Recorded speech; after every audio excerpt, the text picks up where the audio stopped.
letter sent to Andrea, and as they say, the following events are based on a true story. Andrea, on the presumption of being totally inappropriate writing to you, in this instance only, it was really important for me to communicate one last time to settle some unresolved items. At least they've remained unsettling for me. Granted, being a faint memory from an obscure past and being completely insignificant to you today is a given. Above all, that's a certainty understood and well accepted. However, think of this more like a deathbed confessional, sans the deathbed. In actuality, I'm writing this from a 12th floor apartment in Ann Arbor, which is more apropos, albeit a short-lived opportunity. However, there is a sense of urgency due to some unforeseen conditions that have been recently discovered. First off, for the remainder of time reading this final missive, please remove all prior information that anyone else may have provided in the past, and dismiss any predispositions or biases regarding mental health or suffering from acute forms of lifetime madness or allegations of having gone insane. You got to know me fairly well back in the mid-'80s. Think of that same person writing to you now, but not hiding under the Irish tweed cap I always had, and only removing 30 years that are merely a stopgap in life.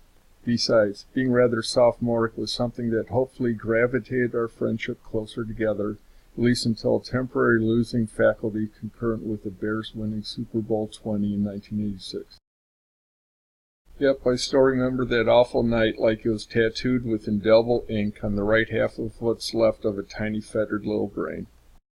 That's why it's so important to redress some of this stuff while there remains a chance to do so. Moreover, what's deemed extraordinarily essential is to provide ample foundation and supportive evidence behind all facts within. Okay, I'll just get right down to the nitty-gritty of it all. This is the part that's been hermetically preserved by silence, meaning I've never told anyone most of this stuff until now. There was only one reason why moving to Chicago back in 1985 was impossible to not develop. The transfer out of Houston's Heathen Dome was as inevitable as it was ordained by a personal mandate to get closer to you. For the sake of not adding more shame herein without more unsolicited duress, they'll presume that feelings were fairly mutual, despite any proportional difference in magnitude. For clarity's sake, think like Sally Field's Oscar speech. Suffice to say, having made that move in early September '85, God was definitely calling my bluff. Otherwise it couldn't have transpired as it did. To marginalize the influence you had over every decision made back then would be like trivializing the planning stages to ruin one of life's most important historical advents, besides disco. Meeting your coworkers was monumental, sensing how they all reacted, as if "this is the guy I've been telling you all about" was instant karma, entitlement to immediately jump rank into boyfriend status, something that really hadn't ever happened to me before, notwithstanding what impression others may have given regarding past interests with some girls. Never dated means never dated. As an editor's note, rather than proceed with that time frame, we really need to provide some essential background info that should make knowing the mindset of what transpired back then a tad easier to appreciate or depreciate. It's doubtful you know the truth of many of these things, while any speculation or opinion coming from anybody else simply does truth more injustice. Pardon the bad segue. Around the age of 9, my brother revealed some family movies that turned out to be nothing more than vintage 60s porn.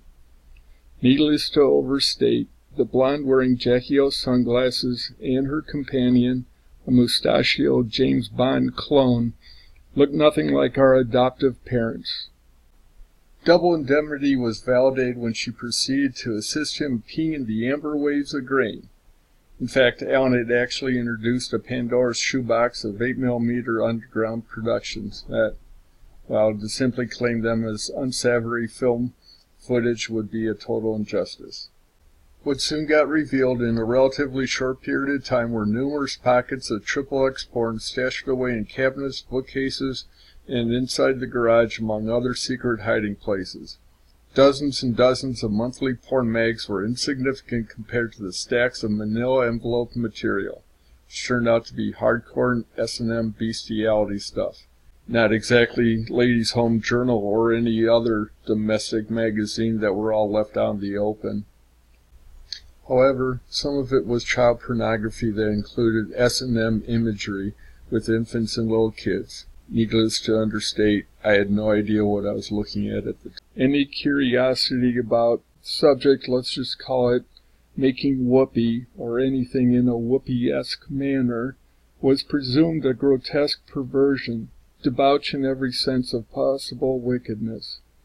Simply stated, any form of having anything to do with whoopee or about adult relationships with any other person was labeled as pure evil. Yet, despite this covert revelation hid around the house, that stuff paled by comparison to what was done by our father in the shower when we were much younger. It merely confirmed the depravity of the monster we called Dad. I got out easy from continuing with that activity around age 5. Apparently, constantly crying, screaming out of the shower tended to dampen the spirits of a molester. But Alan remained behind. Enough said. Moving on. Then, just when hormones kicked in after coming out of a delayed hibernation, puberty hicked up at 17.